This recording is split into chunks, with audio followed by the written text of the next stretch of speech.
இந்த விஜய் என்ற ஒரு முகத்துக்காக மட்டும்தான் ஓட்டு வாங்கி வெறும் இன்ஃப்ளூயன்சஸ் மீடியா வச்சுக்கிட்டு ஒரு கட்சி ஜெயிச்சு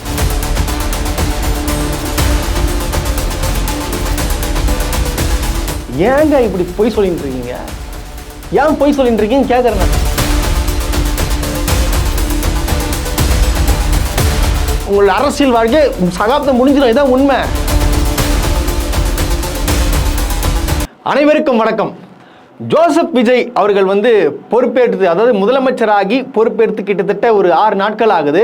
இந்த 6 நாட்களில் பார்த்தோன்னா மாபெரும் சாதனைகள், புதுவிதமான திட்டங்களை கொண்டு நம்மளை என்னடா அது இப்படி பண்ணிட்டாங்களே அப்படின்னு சொல்லிட்டு நம்மளை பேச வைக்கிற அளவுக்கு ஒரு திட்டங்கள் எல்லாம் கொண்டு வந்திருக்காங்க. இது யாராலையும் பண்ண முடியாதுங்க, எவனாலையும் பண்ண முடியாது. என்ன அதான் தளபதி சும்மாவா, நாங்கள் முதலமைச்சர் தேர்ந்தெடுத்துக்கிறோங்க, அதான் பண்ணுவார் அப்படின்னு சொல்லிட்டு ஏகப்பட்ட பேர் இந்த சோஷியல் மீடியாவிலும் சரி எங்கும் சரி கத்தி கிழிச்சிட்டு இருக்கானுங்க. என்னடா அது பயங்கரமான திட்டங்கள்லாம் கொண்டு வந்திருக்காரு, என்னென்ன திட்டங்கள் சொல்லிட்டு ஒத்து பார்த்தா ஏங்க நீங்கள் உன்னிப்பாக கவனிக்கணும். அதாவது டாஸ்மாக் கடைகள்லாம் ஒரு சட்டம் ஒன்று போட்டிருக்காங்க தெரியுமா? பயங்கரமான சட்டம் அது. காலையில் 12 மணிக்கு திறந்தாங்கன்னா கரெக்டாக 10 மணிக்கு மூடிடணும். அடுத்தது 21 வயதுக்குட்பட்டவர்களுக்கு சரக்கு கிடையாது. அது 21 வயசுக்கு மேலே இருந்தால் மட்டும்தான் சரக்கு, கண்டிப்பாக 100% அவ்வளோதான் பண்ணி ஆகணும். இந்த மாதிரியான பயங்கரமான திட்டங்களை கொண்டு வந்திருக்காங்க. அது போல் பார்த்தீங்கன்னா டிவிக்கு இந்த ஆட்சி அமைஞ்ச உடனே பார்த்தீங்கன்னா போதைப் பொருட்கள்லாம் உடனடியாக எல்லாம் காலி பண்ணிட்டாங்க. தமிழ்நாட்டில் இப்போ போதைப் பொருட்களே கிடையாது, எவனை விற்கிறதும் இல்லை, எவனை அடிக்கிறதும் எல்லாம் திருந்திட்டானுங்க, அப்படி புதைச்சிட்டாங்க, குழி தோண்டி புதைச்சிட்டாங்க அப்படின்னு சொல்லிட்டு ஏகப்பட்ட விஷயங்கள்லாம் பரப்புறாங்க. அதே போல பார்த்தோன்னா சிங்கம் அதிரடி பெண் படை மூலமா பார்த்தோன்னா மகளிருக்கு பாதுகாப்பு கொடுக்கும் பயங்கரமா ஒன்று பண்ணிட்டு இருக்காருங்க அப்படின்னு சொல்லிட்டு புகழுறானுங்க. எனக்கு ஒன்றும் புரியல. அது போக பார்த்தோன்னா இன்னும் எக்ஸ்ட்ராவா போயிட்டு என்னது பார்த்தீங்களா, எங்க ஆட்சியில தான் முதல் பெண் அமைச்சர், எப்படி முதல் பெண் அமைச்சர், அப்புறம் முதல் தடவை யாரும் பண்ணாதது பெல் அறிக்கை விட போறாரு. இதை போல பல விஷயங்கள் கொண்டு நம்மளை அப்படியே அதிர்ச்சியில் ஆழ்த்திட்டாங்கன்னே சொல்லலாங்க. அதாவது நீங்கள் உற்று கவனிச்சிங்கன்னா இப்போ வரைக்கும் டாஸ்மார்க் எப்போ ஓப்பன் ஆகுது? 12 மணிக்கு. எப்போ மூடுது? 10 மணிக்கு.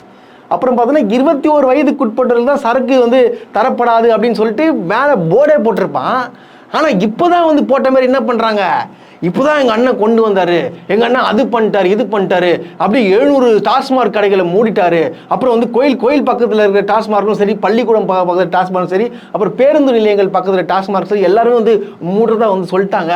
பார்த்தீங்களா வேற மாதிரி பண்ணிட்டாங்கன்னு சொல்லிட்டு அப்படியே கொதிச்சு எழுங்குறாங்க, வேற மாதிரி பண்ணிட்டு இருக்கானுங்க.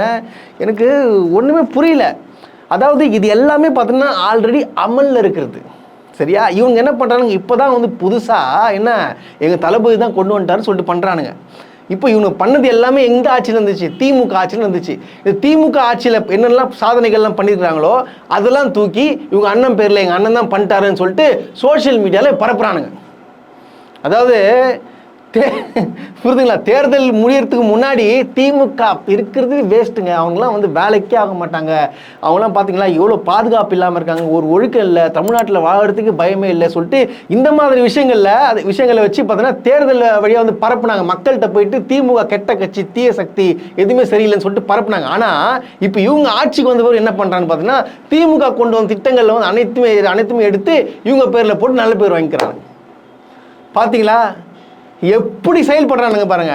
அதாவது வெறும் இன்ஃப்ளூயன்சஸ் மீடியா வச்சுக்கிட்டு ஒரு கட்சி ஜெயிச்சுக்குதுன்னா லைஃப்ல, அதாவது அரசியல் வரலாற்றில் முதல் முறை எதுன்னு பார்த்தீங்கன்னா அது டிவிக்கே மட்டும்தான், வேற எதுவுமே கிடையாது. பயங்கரமாக பண்ணுறானுங்க. அதே போல் பார்த்தீங்கன்னா பப்ளிக்கில் வச்சு இப்போ கூட இப்போ எல்லாருக்கும் நீங்கள் பார்த்துருப்பீங்க, டி நகரில் கூட பார்த்தீங்கன்னா ஒரு லேடி தாய் கழிவு ஒன்று சுற்றின்னு இருக்கும். அதை என்ன பண்ணுச்சுன்னா வெளியே இந்த மாதிரி ஒயின் ஷாப் பார்த்தீங்களா மூட்டாங்க, முதலமைச்சர் நன்றி, 40 வருஷமாக நாங்கள் போராடிட்டு இருந்தோம் ஆனால் யாரும் முடியல, இப்போ பார்த்தீங்கன்னா அவங்க மூடிட்டாங்க, ரொம்ப நன்றின்னு சொல்லிட்டு எத்தனை மணிக்கு சொல்லிட்டு போய்க்குது? காலையில் 9 மணிக்கு. ஒயின் ஷாப் எத்தனை மணிக்கு திறப்பான்? 12 மணிக்கு. 9 மணிக்கு போய் பார்த்துட்டு நீ போயிட்டு வந்துட்டு அவங்க 12 மணிக்கு எவனோ வந்திருக்கான், இந்த ஒயின் ஷாப் மூட்டைன்னு சொன்னால திறந்தாங்க, நான் வீடியோ போட்டு விட்டான். இந்த ஸ்கூலில் இந்த அம்மா அவங்களோட சுய இதுக்காக மூடாத கடையை மூணதாக போட்டு சோஷியல் மீடியாவில் பரப்பி விட்டுட்டாங்க. இப்போ எங்கள் அலுவலக குறிப்பின் பிரகாரம் படிப்படியாக அடுத்த கட்டத்தில் அடுத்த லிஸ்ட்டில் வந்தால் கூட மூடுறதுக்கு வாய்ப்புகள் இருக்குன்னு சொல்கிறாங்க. அது பொதுவாக அந்த கடைகள்லாம் மூடிட்ட பிறகு அதெல்லாம் அப்படி தான் அந்த இது உண்மைத்தன்மை அது அப்படி தான் இருக்குது. இது என்னங்க இது? இந்த மாதிரி நரேட்டிவ் செட் பண்ணுறீங்களா? ஏன்பா 9 மணிக்கு நீ போனால் தமிழ்நாட்டில் இருக்கிற ஃபுல் ஒயின் ஷாப் க்ளோஸ் பண்ணி தான் இருக்கும். அப்போ என்ன பண்ணுங்க, எல்லா ஒயின் ஷாப்புக்கும் எல்லாம் செட் பண்ணுறேங்க. 234 தொகுதியில் இருக்கிற எல்லா ஒயின் ஷாப் நான் பாருங்க, போங்கடா, ஃபோட்டோ எடுத்து போடுங்கடா, ஒயின் ஷாப் மூடிச்சு போடுங்கடா. அப்புறம் 12 மணிக்கு திறந்துடும், அப்புறம் நைட்டு 10 மணிக்கு மூடுறோம். நைட்டு 10 மணிக்கு மேலே நீங்கள் ரீல்ஸ் போடலாம். வா, சூப்பர்ல. ஸோ இந்த மாதிரியான சாதனைகள் தான் தொடர்ந்து பண்ணிட்டு வராங்க. ஒரு நரேட்டிவ் செட் பண்ணுறாங்க. யாரும் பண்ணாததை வந்து டிவிக்கே பண்ணிடுச்சு. அதே போல் பார்த்தீங்க, முதல் பெண் அமைச்சரான் இவங்க இந்த கீர்த்தனா. அதாவது 1946 அது சுதந்திரம் கிடைக்கிறதுக்கு முன்னாடியே பார்த்தீங்கன்னா ருக்மணின்றவங்க அமைச்சராக இருந்திருக்காங்க.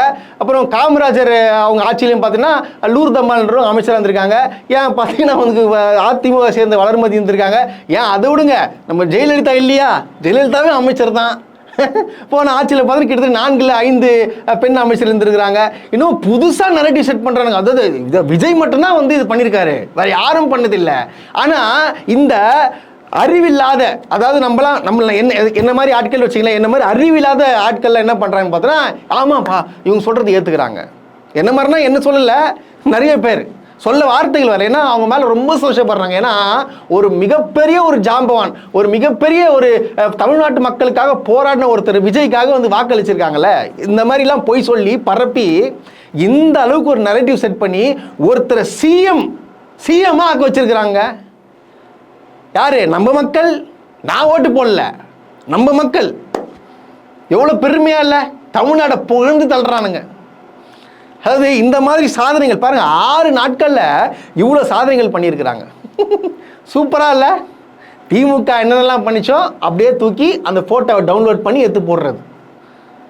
காஞ்சிபுரம் மாவட்டத்தில் வந்து மே மாதம் கிட்டத்தட்ட மார்ச் 3ஆம் தேதி பார்த்தீங்கன்னா நடந்த அந்த போதை பொருட்கள் பார்த்தீங்கன்னா அது புதைச்சதை அதுலேருந்து டவுன்லோட் பண்ணி எடுத்துகிட்டு வந்து இந்த ஆட்சி மூலியமாக இந்த ஆட்சியில் பண்ணிட்டாங்க அப்படின்னு சொல்லிட்டு போடுறது. என்னது என்ன பார்த்துங்க. அது போல் இப்போ பாருங்க, இந்த வீடியோவை நீங்கள் பாருங்க.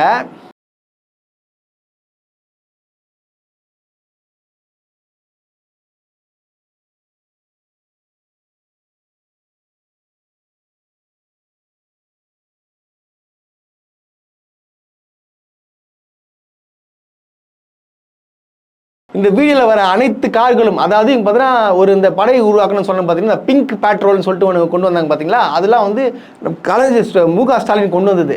அதை என்ன பண்ணியிருக்காங்க, பேரை மாற்றி இவங்க பேரை வச்சுக்கிட்டு நாங்கள் புதுசாக ஒன்று பண்ணியிருக்கிறோம் அப்படின்னு சொல்கிறது. இது அனைத்துமே திமுக ஆட்சியில் பண்ணியாச்சு. அதே போல் பாருங்கள், இந்த காரை கூட பாருங்கள், இந்த கார் நம்பரு, ரிஜிஸ்ட்ரேஷன் நம்பர் கூட பார்த்துங்க. இது பிங்க் பேட்ரோலோட நம்பர். இது அதை எடுத்து உங்களுக்கு போட்டு வச்சுக்கிறாங்க. பாருங்க, நீங்க தானே ஓட்டு போட்டீங்க, நீங்க பாருங்க. இதெல்லாம் அனைத்துமே காப்பி கேட், அப்படியே காப்பி. சினிமாலையும் காப்பி, எல்லாத்துலேயுமே காப்பி. இப்போ அரசியலும் அப்படியே காப்பி. சொந்தமாக யோசிக்க தெரியாது. அதே போல் பார்த்தீங்கன்னா நிறைய பேர் என்ன சொல்கிறாங்க, கஜானாவை காலி பண்ணிட்டீங்க, தொடச்சி எடுத்துட்டீங்க, வயிற்று நக்கிட்டீங்க. லைலாமணி ஒரு போஸ்ட் ஒன்று போட்டிருக்காப்புல, இந்த மாதிரி வாங்க உங்களுக்கு வெள்ளை அறிக்கை விட போகிறாங்க, அப்போ நீங்கள் பண்ண விஷயங்கள்லாம் வெளியில் வரப்போகுதுன்னு சொல்கிறாங்க. கஜானா காலின்னு சொல்கிறீங்களே, அப்புறம் தமிழ் புதல்வனுக்கும் புதுமை பெண் திட்டத்துக்கும் எப்படி 1000 ரூபா கொடுப்பீங்க? அப்புறம் பார்த்தீங்கன்னா இப்போ வந்து நியூஸ் பார்த்தீங்கன்னு வச்சுங்களேன், கலைஞர் மகளிர் உரிமை தொகை 1000 ரூபாய் வந்து இப்போ வந்து போட்டிருக்காங்க. இப்போ யாரோட ஆட்சி நடக்குதுன்னு நினைச்சிட்டு இருக்கீங்க? ஜோசப் விஜய் நடக்குதுன்னு நினைச்சிருக்கீங்களா? இல்லை, முதலமைச்சர் மு.க. ஸ்டாலின். நம்மளுடைய தமிழ்நாட்டை ஆளக்கூடியவர் முதலமைச்சர் மு.க. ஸ்டாலின் மட்டும்தான்.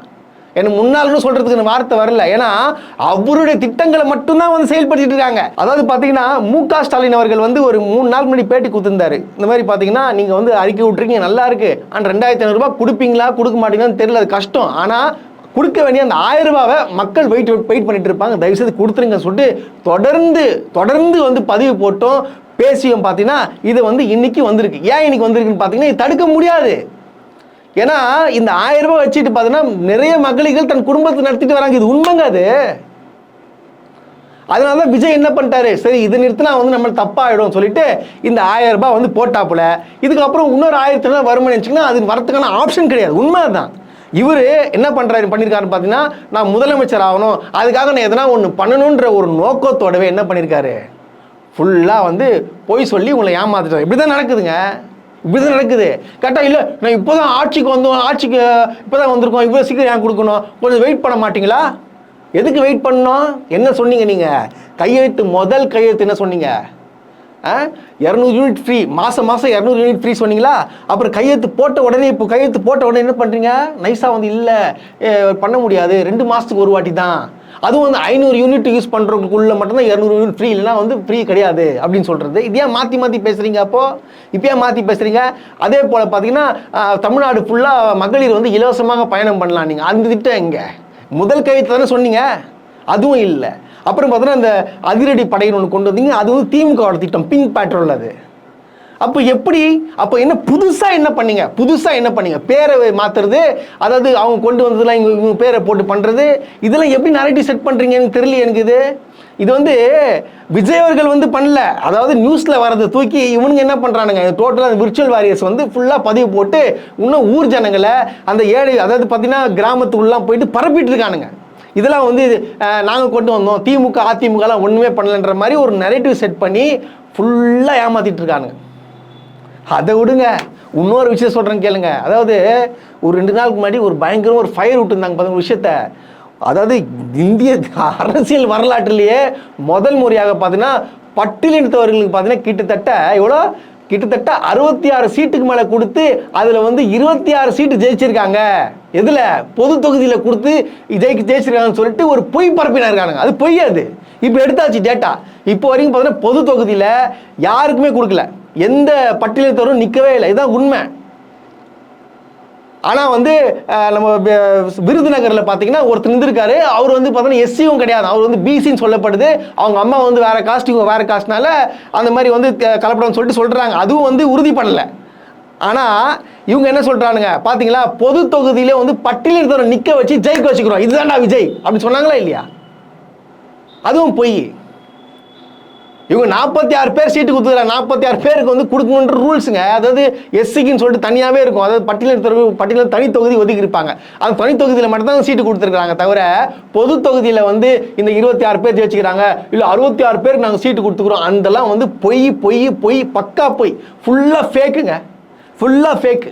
மதுரை மேலூரில் ஜெயிச்சார் பார்த்தீங்கன்னா ஒரு காங்கிரஸ் எம்எல்ஏ விஸ்வநாதன், அவர் மட்டும்தான் பொது தொகுதியில் இருந்தார், அவர் பட்டியலத்தை சார்ந்தவர். இதுதான் உண்மை. ஆனால் தாவேக்கா சார்ந்த சொல்கிறாங்க, நாங்கள் யாரும் பண்ணதெல்லாம் பண்ணிட்டோம். ஏங்க இப்படி பொய் சொல்லிட்டு இருக்கீங்க? ஏன் பொய் சொல்லிட்டு இருக்கீங்கன்னு கேட்குறேன் நான். இந்த நரேட்டிவ் செட் பண்ணி தான் இந்த திமுக வந்து தோக்கடிச்சிங்க. அதுவும் பார்த்தீங்கன்னா மக்கள் வந்து இந்த சினிமா மோகத்தில் சரி விஜய் இது பண்ணுவார் அது பண்ணான்னு ஓட்டு போட்டாங்க. இன்னும் என்னென்னலாம் வந்து நம்ம வந்து இதெல்லாம் யோசிக்க முடியல, கஷ்டமாக இருக்குது. எங்கே வந்து மாட்டின்னு இருக்கோம் பார்த்தீங்களா?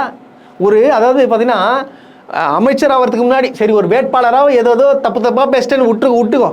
நீ வந்து இப்போ ஒரு அமைச்சராக இருக்கீங்க, மிஸ்டர் ஆதவ அர்ஜுனா ஒரு அமைச்சராக இருக்கார். நேற்று பொதுக்கூட்டம் போட்டு இன்னத்திமுரு பேச்சு என்ன சொல்கிறாப்புல, அன்றைக்கி உதயநிதி ஸ்டாலின் வந்து பேசிட்டு போட்டார். அன்றைக்கி நான் ஏஞ்சி பேசியிருக்கணும். அப்போ வந்து எங்கள் தலைவர் சொல்லிட்டார் யாரும் வாயை தரக்கூடாதுன்னு சொல்லிட்டாரு, அதனால தான் நாங்கள் அமைதியாக இருந்தோம். அடுத்த வாட்டி வரட்டும் நாங்கள் யாருன்னு காட்டுறோம். ஐயோ அப்படியே பேச விட்டா அறுத்து தள்ளிடுவார். அப்படி டேட்டா ஃபுல்லாக வச்சுட்டு இருக்கு சார்கிட்ட. என்ன போய் அது பாருங்க, அது பேச்ச பாருங்களேன். திரு உதயநிதி அவர்களே, உங்க தாத்தா கலைஞராலே முடியல, உங்க அப்பா ஸ்டாலினாலே முடியல, எங்க தலைவரை நீங்க ஜெயிச்சிட முடியுமா? நின்னு எதிரா பேசிட முடியுமா? தேர்தல் அரசியல்ல நம்ம கிட்ட கிளாஸ் எடுக்கிறாரு தேர்தல் அரசியலை பத்தி சட்டசபையில வந்து. அன்னைக்கு நான் எந்திரிக்கலான்னு இருந்தேன், அண்ணன் வரும்போதே சொல்லிட்டாரு இன்னைக்கு ஒன்லி நம்பிக்கை வாக்கெடுப்பு தான், இன்னைக்கு நம்ம எல்லாம் பேச வேணாம், ஆல்ரெடி மெஜாரிட்டி 150க்கு மேல போயிட்டு இருக்கு, அவங்க பேசினா பேசட்டும், பாவம் எலெக்ஷன் டைம்ல தான் பேச முடியல, இப்ப பேசட்டும். அதாவது உங்க தாத்தன் கலைஞர் கருணாநிதி, உங்க அப்பா ஸ்டாலினாலே ஜெயிக்க முடியாது. பாருங்க என்ன பேச்சு. எப்பா மிஸ்டர் ஆதவ அர்ஜுனா அமைச்சர் அவர்களே, இந்த மாதிரி பேச்சை வந்து உங்க விஜய் அவர்களே அனுமதிக்க மாட்டாரு, அதை ஞாபகம் வச்சுக்கோங்க. உங்களுக்கு தெரியாது ஒன்றும் கிடையாது. திமுகவுக்கும் விஜய்க்கும் வந்து எந்த அளவுக்கு சம்பந்தம் இருக்குன்றது உங்களுக்கு தெரியல. நான் சொல்றேன் கேட்டுக்கோங்க. கலைஞருக்கும் மு க ஸ்டாலின் மேலேயும் பார்த்தீங்கன்னா விஜய் அவர்களுக்கு நல்ல மரியாதை உண்டு. அதுக்கு நீ வந்து உள்ள போந்து அமைச்சர் ஆகிட்டு நீங்க என்ன வேணாலும் இப்போ ஆட்சியிலிருந்து பேசணும்னு நினைச்சீங்கன்னா எனக்கு தெரிஞ்சு நான் சொல்றேன் கேளுங்க, விஜய் அவர்கள் வந்து உங்களை பதவியை விட்டு தூக்கிறதுக்கு தயங்க மாட்டார். எழுதி வச்சுங்க, நான் எழுதி தரேன். இதே மாதிரி போச்சுன்னா இது வந்து வேற மாதிரி மாறும். உங்களோட அரசியல் வாழ்க்கை சகாப்தம் முடிஞ்சிடும். இதான் உண்மை. எதுவும் தெரியாம ஒரு அமைச்சர் ஆகிட்டு ஒரு பொது வழியில என்ன நாகரிகமா பேசணுமோ அப்படி பேசணும். அநாகரிகமா பேசுனீங்கன்னா அது வந்து நான் சொல்றேன் முதலமைச்சர் நடவடிக்கை எடுப்பார் உங்க மேல. அதை பார்த்து உஷாரா பேசுங்க. இந்த பேச்செல்லாம் வந்து இங்கே வேலைக்கு ஆகாது. மிகப்பெரிய தவறு இதெல்லாம். இப்போ இதெல்லாம் விட்டுருங்க. இப்போ நம்ம சட்டம் ஒழுங்கு பக்கம் வருவோம், சரிங்களா? இப்போ விஜய் அவர்கள் வந்து பதவியேற்று நான் சொல்கிறேன் கேளுங்க. இப்போ என்ன நடந்திருக்கு பாருங்க தமிழ்நாட்டில். அதாவது தூத்துக்குடியில் ஒரு பையனை வந்து வெட்டி போட்டிருக்கானுங்க, கொலை பண்ணிட்டானுங்க, வெட்டி போட்டிருக்கானுங்க. அதே போல் அடுத்தது பார்த்தீங்கன்னா மன்னார்குடியில் ஒரு தாத்தாவையும் ஒரு பாட்டியும், அதாவது பேரனே கஞ்சா போதையில் கொலை பண்ணியிருக்கான். 2 பேரையும் 2 வயதானவர்களையும் கொலை பண்ணியிருக்கான். அடுத்தது பாருங்க, திருவள்ளூரில் ஒரு 40 வயது மிக்க பெண்மணியை வந்து கத்தி காட்டி மிரட்டி கற்பழிச்சிருக்கானுங்க. பெண்களுக்கு பாதுகாப்பு. சூப்பர். வரேன். அடுத்தது பாருங்க, நாகையில் பார்த்தீங்கன்னா தொடர்ந்து 2 கொலைகள், அதாவது 2 மணி நேரம் கேப்பில் கொலை பண்ணியிருக்காங்க. ஒரு ஆளை பார்த்தீங்கன்னா வெட்டி போட்டிருக்காங்க. ஒரு பெண்ணை, அதாவது 40 வயது இருக்கணும், சித்ரான்ற ஒரு பெண்ணை பார்த்தீங்கன்னா கல்லாலே அடித்து சாவடிச்சிருக்காங்க. எங்க கல்லில் அடித்து சாவடிச்சிருக்காங்க நாகப்பட்டினத்தில். பார்த்துங்க சட்டம் ஒழுங்க. அப்புறம் பாருங்க, தமிழ்நாடு சட்டமன்ற தேர்தல் நினைச்சு பார்த்தீங்களா, அங்கே ஃபாரின்லேருந்து வந்தாங்க பாருங்க, நாங்கள் ஓட்டு போட போகிறோம் சொல்லிட்டு வந்தாங்க பாருங்க. அவங்களாம் பார்த்தீங்கன்னா என்ன பண்ணியிருக்காங்க, இங்கே வந்து அங்கே குடியுரிமை வச்சுக்கிட்டு இங்கே ஓட்டை வச்சு என்ன பண்ணுறாங்க, இங்கே வந்து ஓட்டு போட்டு வரும்போது பார்த்தீங்கன்னா அங்கே வந்து இமிகிரேஷன் ஆஃபீஸர் வந்து என்னம்மா அது கையில் இங்குன்னு, இதோ பாருங்க சார் ஓட்டு போட்டு அப்படியே சூப்பர்னு சொல்லிட்டு போய் இங்கே உட்கார வச்சிருக்கானுங்க. பாருங்க 25 பேர் கிட்டத்தட்ட அரெஸ்ட் ஆகிறாங்க. இங்கே வெளிநாட்டிலேருந்து இங்கே ஓட்டு போட்டிருக்கானுங்க. அப்புறம் மெயின் மேட்ரு, இந்த திருத்துறைப்பூண்டியில் லாட்ரி டிக்கெட் விற்று மாட்டியிருக்கானுங்க. அவனுக்கிட்ட இருந்து வந்து கிட்டத்தட்ட 2 லட்சம் ரூபாய் பணத்தை வந்து போலீஸார் வந்து பிடிச்சிருக்கிறாங்க. இப்போ என்ன சொல்றீங்க, அப்போ ஒரு நரேட்டிவ் ஒன்று செட் பண்ணிங்க பார்த்தீங்களா, திமுக ஆட்சியில் பாருங்க இந்த மாதிரி இருக்கு அப்படி இருக்குன்னு சொல்லிட்டு சொன்னீங்க. இப்போ சொல்லுங்க, இப்போ என்ன ஆச்சு? நாங்களும் அப்போது தான் சொன்னோம், அதாவது இண்டிவிஜுவல் கிரிமினல், அதாவது இண்டிவிஜுவல் கிரைம் பண்ணியிருக்கான், அதுக்கு எப்படி வந்து அரசு வந்து பொறுப்பு தான். இருந்தாலும் வந்து அவன் திடீர்னு பண்ணனா என்ன பண்ணுறது, இந்த மாதிரி தான் நான் கேட்குறேன். இப்போ திடீர்னு தான் இருந்துச்சு. இப்போ நான் விஜய் சொல்லி தான் இவங்க பண்ணன்னு சொல்லிட்டு சொல்கிறீங்களா? சொல்ல முடியுமா? யாராவது சொல்லுவாங்களா? சொல்ல முடியாதுன்னு. அதுதாங்க, அதாவது கொலைகள் குற்றங்கள், கொலை குற்றங்கள் பார்த்தீங்கன்னா கஞ்சா போதை குற்றங்கள் எல்லாத்தையும் தடுக்கணும். எல்லா போலீஸும் தடுத்து தான். யாரும் வந்து போயிட்டு அப்போ திமுக ஆட்சியில் எல்லா போலீஸும் தூங்கியிருந்தாங்க, இங்கே வந்து மூழ்கிட்டு இருக்காங்கன்னு சொல்ல முடியாது. போலீஸ் தன் கடமையை செய்யுது. இப்போ டக்குன்னு நான் பேசிட்டு இருக்கேன், எதனா ஒன்று தோந்து ஒருத்தனை கொலை பண்ணிட்டா கூட வந்து பார்த்தீங்கன்னா அது விஜய் தான் பொறுப்பேற்றுப்பாரா? இல்லை இது நடக்கிறதுங்க. ஆனால் என்ன சொல்றீங்க, நரேட்டிவ் செட் பண்ணீங்க, திமுக ஆட்சியில் மட்டும்தான் இந்த மாதிரி நடந்துச்சு அப்படின்னு சொன்னீங்க. இப்போ இதுக்கெல்லாம் என்ன பதில் சொல்ல போறீங்க? சொல்ல முடியுமா? சொல்ல முடியாதுல்ல. அதான் உண்மை. புரிஞ்சுக்கணும், பொதுமக்களாகிய நீங்க புரிஞ்சுக்கணும், விழித்தெழுங்க. நாம எதுக்காக விஜய்க்கு போட்டோம்? என்னங்க இப்போ எதுக்காக விஜய்க்கு போட்டீங்க? சட்டம் ஒழுங்கு சரியில்லை, வெளியில போக நடமாட சொன்னீங்களா? இப்போ என்ன நடக்குதுங்க? இப்போ என்ன நடந்துட்டு இருக்கு? தொடர்ந்து நடந்துட்டு இருக்கா? இப்போ என்ன சொல்றீங்க? இப்போ நான் விஜய் நான் தப்பானவரேன்னு சொல்றீங்களா? கொஞ்சம் சிந்திச்சிருந்தீங்கன்னா நாம இந்த நிலைமைக்கு வந்திருக்க மாட்டோம். இதுதான் உண்மை. அதே போல பார்த்தீங்கன்னா உதயநிதி அவர்கள் பார்த்தா சனாதனத்தை வந்து வேறு இருப்போம் அப்படின்னு சொல்லிட்டு சட்டசபையில் வந்து சொன்னார் பார்த்தீங்களா? அதை வச்சுட்டு என்ன பண்ணுறானுங்க, இவங்க போராட்டம் வந்து பண்ணிட்டு இருக்கிறானுங்க. ஒரு 30-40 பேர் கூட வச்சுக்கிட்டு, அதாவது நம்ம RSS டீம் அவங்க என்ன பண்ணுறாங்கன்னா உதயநிதி அவர்களுடைய ஃபோட்டோ வச்சு செருப்பால் அடிக்கிறானுங்க.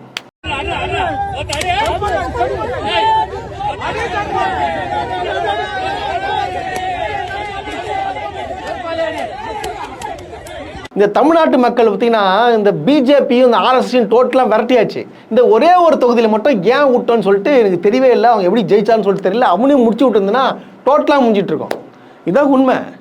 பாருங்க எந்த மாதிரி ஒரு கேவலமான விஷயத்தை பண்ணிட்டு இருக்காங்க. தமிழ்நாட்டுக்குள்ள வந்து எதிர்கட்சி தலைவரை போட்டோ வச்சுட்டு அடிக்கிறாரு.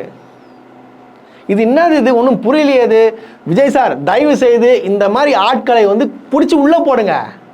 இவங்களாம் வந்து சமுதாயத்துக்கு சீர்கேடு, இவங்களாம் கலவரம் பண்ற கூட்டம். நீங்க எதை வச்சு, எந்த ஐடியாலஜி வச்சு அரசியலுக்கு வந்தீங்க? இவங்க நம்மளுக்கு எதிரானவர்கள். இவங்களாம் இவங்க தான் தீய சக்தி. இவங்களாம் ஒழிச்சு போடுங்க. இந்த மாதிரி ஆட்கள்லாம் விடக்கூடாது. எது சனாதனத்தை வேற இருப்போம் அதுதான் நீங்களும் சொல்றீங்க, எல்லாரும் அதான் சொல்றாங்க. உங்க திருப்பரங்குன்ற எம்எல்ஏ என்ன சொல்றாரு? அவர் அதான் சொல்றாரு, சனாதனத்தை ஒழிப்போம் தான் சொல்றாரு. அதன் கொள்கையை வச்சு வந்தோம். இப்போ எப்படி இவங்க வந்து இதுமாரி பண்றானுங்க? இதெல்லாம் வந்து நீங்க எதிர்த்து ஒன்னா நின்று நீங்க கேட்கணும். நீங்களும் கேள்வி கேளுங்க. இவங்களெல்லாம் கூண்டோட ஒழிக்கணும். மாண்புமிகு புஷி ஆனந்த் அவர்களே, நீங்களும் நம்ம முதலமைச்சர் ஜோசப் விஜய் அவர்கள் பார்த்தீங்கன்னா ஒரு அறிக்கை ஒன்று விட்டுருந்தாங்க. இந்த மாதிரி பார்த்தீங்கன்னா பொதுமக்களை இடையூறு பண்ணும் விதமாக யார் நடந்து கொள்ளக்கூடாது, எந்த கொண்டாட்டமும் பண்ணக்கூடாதுன்னு சொல்லியிருந்தீங்களே. ஆனால் இன்னைக்கு பார்த்தீங்கன்னா கிருஷ்ணகிரி எம்எல்ஏ பொதுமக்களை வரிமழித்து அவங்க வந்து மெயின் ரோட்டில் பார்த்தீங்கன்னா வந்து கொண்டாடிட்டு இருக்கானுங்க. அப்போது நீங்கள் சொல்கிறத இவங்க கேட்க மாட்டுறாங்க. அப்போ என்னது இது, என்ன நடக்குதுங்க? நீங்கள் தானே மாற்று அரசியல் எல்லாத்துக்கும் முன்னுதாரணமாக நீங்கள் தானே இருக்கணும், உங்கள் கட்சி தானே இருக்கணும். ஆனால் உங்கள் கட்சி என்ன பண்ணுறாங்க பாருங்கள், பொது வெளியில் இங்கே பாருங்கள், வீடியோ பாருங்கள்.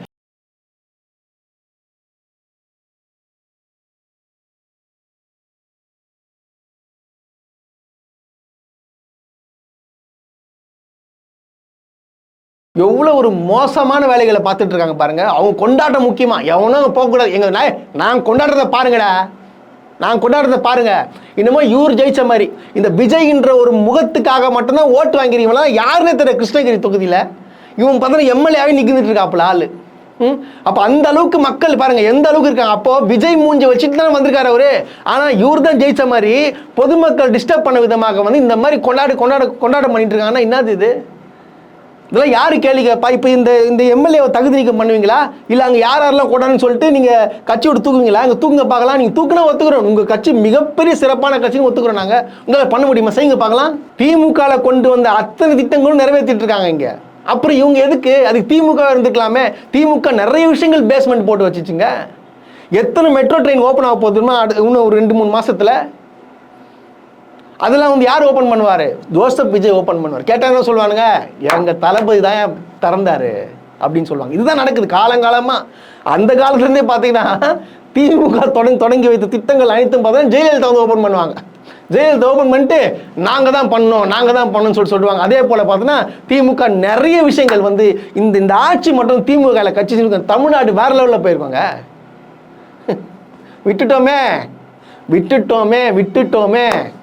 எனக்கு நினச்சி நான் புலம்புறேன். நாங்கள் போய் பார்க்குறேன் இந்த பிரிட்ஜஸ், சைதாப்பட்ட பிரிட்ஜஸ்லாம் பார்க்குறேன் நான். சார் இது எப்படி போட்டாங்க, எவ்வளோ ஃபாஸ்ட்டாக வேலை நடந்துச்சு. இது வந்து யார் தரப்பா? விஜய் தரப்பார். இங்கே பூந்தமல்லி டு போரூர் மெட்ரோ அங்கே அதுவும் திறக்க போகிறாங்க. அது யார் தரப்பா? விஜய் தான் தரப்பார். கேட்டால் விஜய் தான் எல்லாம் பண்ணார். விஜயோட பேர் வச்சுருவாங்க. பேர்லாம் பார்த்து எல்லாம் மாற்றிடுவாங்க எல்லாத்தையும். சந்தனம் போகிற வழியில் பார்த்தீங்கன்னா ஒரு பாய்ஸ் ஹாஸ்டல் ஒன்று கட்டியிருக்கிறாங்க. பிரமாதமாக இருக்காது, அது ஒன்றும் திறக்காமல் இருக்குது. இப்போ அதே பார்த்தீங்கன்னா ஜோசப் விஜய் அவர்கள் போயிட்டு திறந்து வைப்பார். எல்லாம் சொல்லிடுவாங்க ஜோசப் விஜய் தான் பண்ணார். போங்க, எல்லாமே அவர் தாங்க பண்ணார். எல்லாம் அவர் தான் பண்ணார். ஓட்டு போட்ட மக்கள் குதிச்சிங்களே, எங்கள் அண்ணன்னு குதிங்க. திமுக பண்ணது தான் உங்கள் அண்ணன் பண்ணிட்டு இருக்காரு. போதுமா? தெரிஞ்சுக்கோங்க இதெல்லாம்.